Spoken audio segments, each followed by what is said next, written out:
चल रहा था कि राजकुमारी इंदुमती के स्वयंवर में वहाँ पर जो प्रतिहारी सुनंदा है वो प्रत्येक राजा का परिचय करवाती है और उस राजा की जो विशेषताएं हैं उनसे राजकुमारी इंदुमती को अवगत करवाती है। तो इस क्रम में राजा परंतप की वो विशेषताएं बतला रही थी। इसी क्रम में ये 23वां श्लोक है। क्रिया प्रबंधात अध्वराणाम अजस्र आहूत सहस्र नेत्रय सच्चा चिरम पांडु कपोल लंबान मंदार शून्यान अलंग चकारे। देखिए, अयम अध्वराणाम क्रिया प्रबंधात, यह अध्वराणाम, ये जो राजा परंतप है वो अध्वराणाम यज्ञों में क्रिया प्रबंधात धार्मिक होम अनुष्ठान इत्यादि जो क्रियाएं हैं उनको करते हुए अजस्रम लगातार आहूत सहस्त्र नेत्र है, जिसने सहस्त्र नेत्र है इंद्र को वहाँ पर आहूत बुला लिया है। हुआ क्या, ये राजा परंतप है, ये लगातार यज्ञ करता है और यज्ञ में जो धार्मिक क्रिया अनुष्ठान करता है उन क्रियाओं उन अनुष्ठानों के माध्यम से उसने वहाँ पर जो भाग इंद्र के लिए वो देता है उस भाग को ग्रहण करने के लिए इंद्र देवता वहाँ पर आ गए और आकर के, क्योंकि लगातार वो यज्ञ करता है तो वहाँ से वो वापस नहीं जाते हैं। तो इससे क्या हुआ, सच्चा अलंकान, सच्चा जो उनकी पत्नी है, इंद्र की पत्नी सची, अलकान पांडु कपोल लंबान मंदार शून्यान चकारे, उसने पांडु कपोल लंबान, उसके जो गोरे वर्ण के जो कपोल हैं, गाल हैं, उन पर अलकें लटकी हुई हैं और उसने जो मंदार का कल्प वृक्ष का जो सुंदर पुष्प है उसको शून्यान चकारे, उसको शून्य कर दिया। यानी वो जो श्रृंगार करती थी मंदार के पुष्प का, उस श्रृंगार को उसने पूरी तरह से छोड़ दिया है।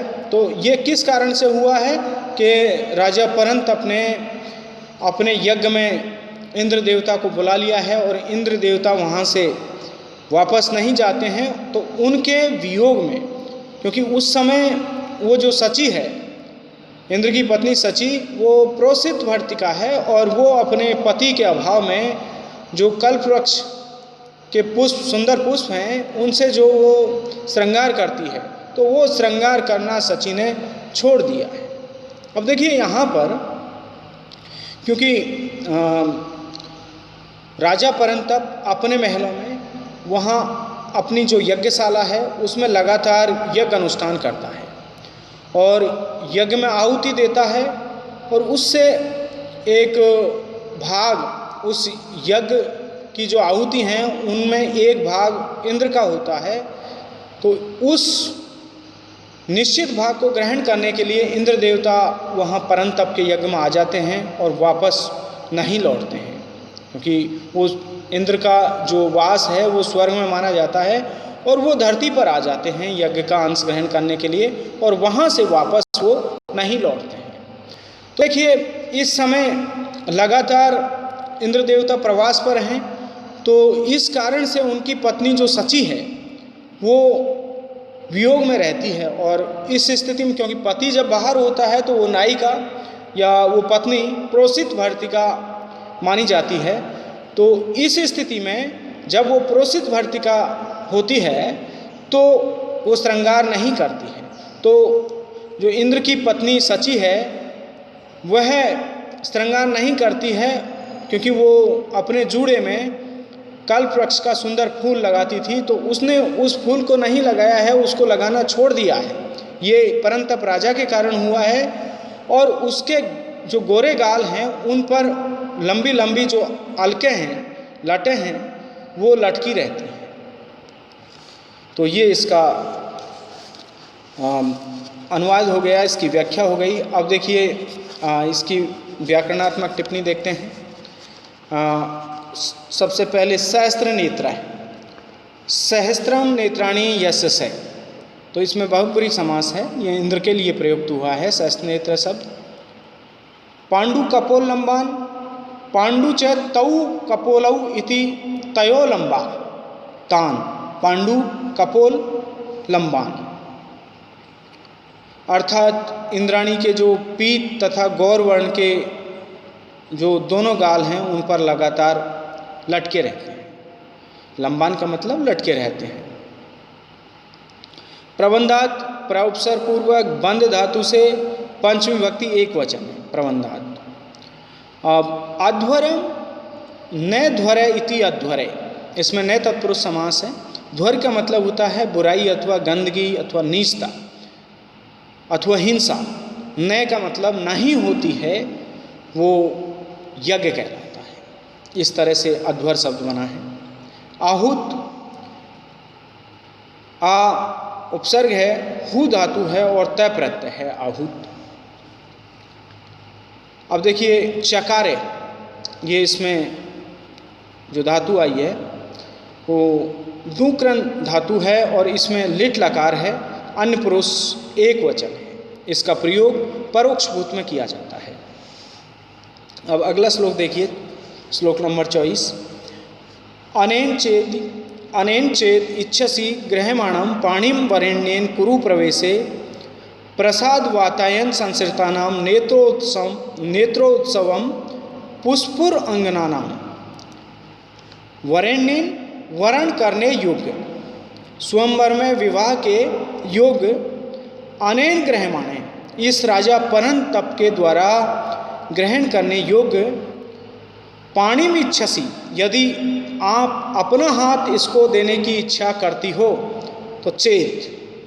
अब देखिए यहाँ पर जो प्रतिहारी सुनंदा है वो राजकुमारी जो इंदुमती है उस पर पूरी तरह छोड़ देती है कि ये आपकी इच्छा पर निर्भर करता है कि आप इस राजा का वरण करती हो अथवा नहीं करती हो, तो ये पूरी तरह आपके ऊपर निर्भर करता है। तो चेत यदि आप इसको अपना जो पाणी है, पाणी का मतलब हाथ, अपने हाथ को इस राजा के हाथ में देती हो तो प्रवेश है, तो उस समय प्रवेश करते समय जब आप नवविवाहिता दुल्हन वहाँ उनके जो नगर में प्रवेश करेंगी तो उस समय क्या होगा, प्रसाद वातायनम, उनके महलों की, वातायन कहते हैं खिड़की को, तो महलों की खिड़कियों में संसरिता नाम वहाँ पर बैठी हुई जो पुष्पुर अंगना नाम, पुष्पुर की जो स्त्रियां हैं वो उनके नेत्रोत्सवम कुरु, उनके नेत्रों के लिए आप प्रसन्नता प्रदान करोगी। देखिए प्रतिहारी ने यहाँ पर पूरी तरह से जो स्वयंवर में वर्ण करने की बात है वो राजकुमारी इंदुमती पर छोड़ दी है कि आपकी इच्छा पर निर्भर करता है कि आप इस राजा परंतप का वर्ण करती हो अथवा नहीं करती हो। और यदि करती हो, इसमें जो प्रसंग आया है वो करने का है, यदि आप ऐसा करती हो, इस राजा परंतप का आप वर्ण करती हो तो प्रवेश, जब आप नवविवाहिता होकर के उनके पुष्पुर जो आजकल पटना पाटलिपुत्र जिसको कहते हैं उसमें जब आप प्रवेश करोगी तो प्रवेश करते समय प्रसाद वातायन, वहाँ के महलों की खिड़कियों में बैठी हुई, संसरिता नाम का मतलब बैठी हुई, महलों की खिड़कियों में बैठी हुई जो पुष्पुर अंगना नाम, पुष्पुर की जो स्त्रियां हैं उनके नेत्रोत्सवम कुरु, आप नेत्रों की शोभा को बढ़ाएंगी, उनके नेत्रों को प्रसन्न करेंगी, क्योंकि वो इस बात से लालायित हैं कि हमारा जो राजा परंतप है वो स्वयंवर में वर्ण करके जब अपनी दुल्हन को लाएगा तो उस दुल्हन को देखने के लिए वो वहाँ पर जो स्त्रियां हैं वो महलों की खिड़कियों में बैठ करके लालायित हो रही हैं। तो यदि आप इस राजा परंतप से विवाह करती हैं तो वहाँ की जो स्त्रियां हैं तो उनके नेत्रों को आप आनंद प्रदान करेंगी, उस आनंद का केंद्र बिंदु तुम बनोगी। तो ये इसकी व्याख्या है। अब देखिए इसमें जो प्रतिहारी है वो पूरी तरह से राजकुमारी पर छोड़ देती है कि आप दोनों बातें हैं, आपकी इच्छा वर्ण करने की हो तो आप वर्ण कर सकती हो, अथवा आप नहीं कहने के लिए भी आप पूरी तरह से स्वतंत्र हो।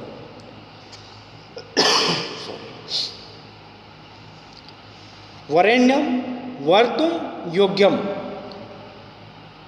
वर्ण करने योग्य, वरेण्यम व्री धातु है और ये वरेण्य शब्द तृतीय व्यक्ति का एक वचन का रूप है। अब देखिए इसमें आया पुष्पुर।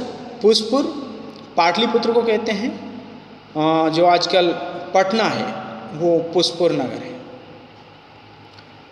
इच्छसी, इच्छ धातु से लट लकार मध्यम पुरुष एक वचन इच्छसी। ग्रहमाणम, यहाँ पर ग्रह धातु है और सानच प्रत्यय है ग्रहमाणम। कुरु, ये डूकृन धातु है, इसका लोट लकार मध्यम पुरुष एक वचन का रूप है कुरु। संसृतनम सम उपसर्ग है और आश्रय करने के अर्थ में तय प्रत्यय और टाप प्रत्यय संसृतानम। तो इस तरह से इस श्लोक की ये व्याख्या है। अब देखिए अगला श्लोक 25वां श्लोक।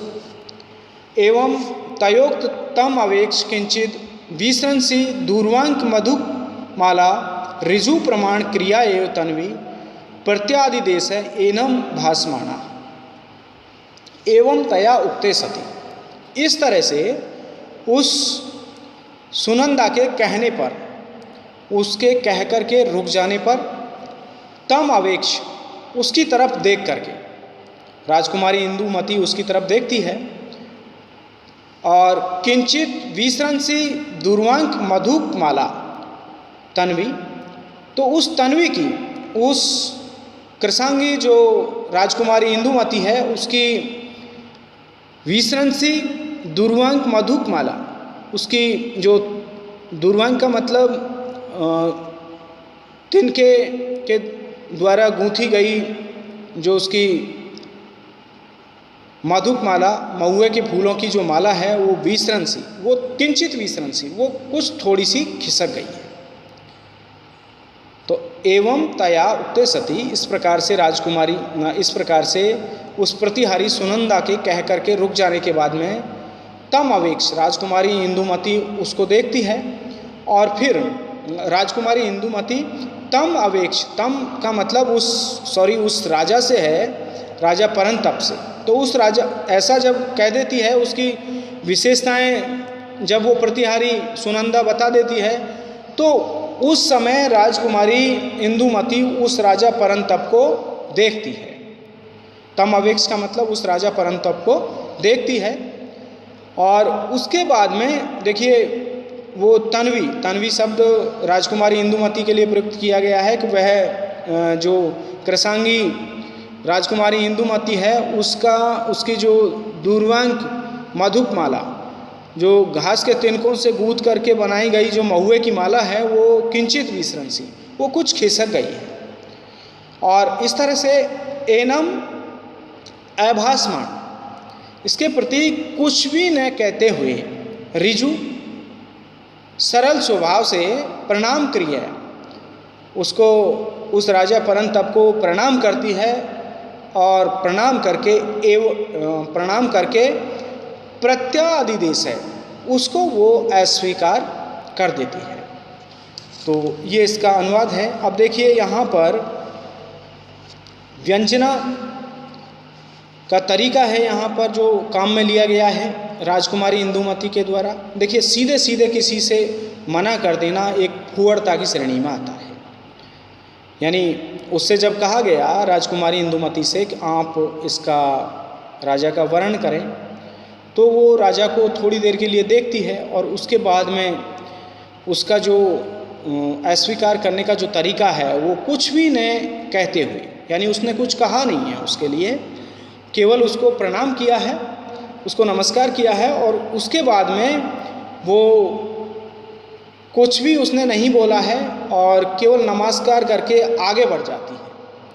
आगे बढ़ने का मतलब उसको अस्वीकार कर दिया है। तो ये एक व्यंजना का एक तरीका है, किसी बात को कहने का तरीका है, उसको मना करने का जो तरीका है वो ये है। क्योंकि युवती मना कैसे करे और क्यों करे, ये तरीका राजकुमारी इंदुमती ने यहाँ पर अपनाया है। अब देखिए दूर्वांक शब्द आया इसमें, तो दूर्वाणाम अंक है, दूर्वाणाम अंक यस्या सा भासमाणे भासते इति भासमाणा और अभासमाणा न भासमाणे इति अभासमाणे। तो इसमें न तत्पुरुष शब्द का प्रयोग किया गया है।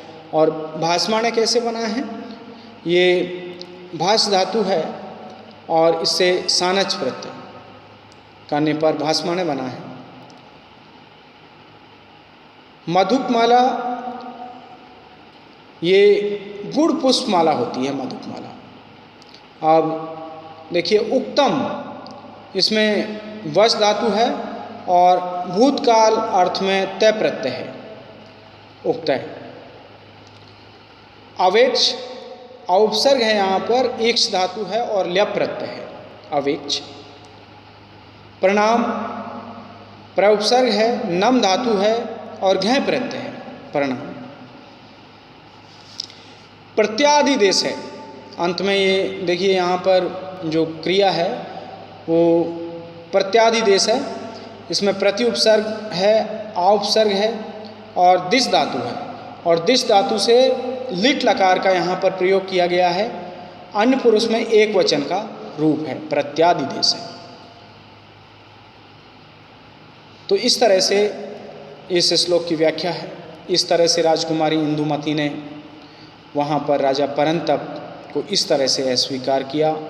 अस्वीकार करने का जो तरीका है वो बहुत अनूठा है राजकुमारी इंदुमती का। वहाँ पर वो राजा के लिए कुछ भी नहीं बोलती है और प्रणाम करते हुए आगे निकल जाती है। धन्यवाद।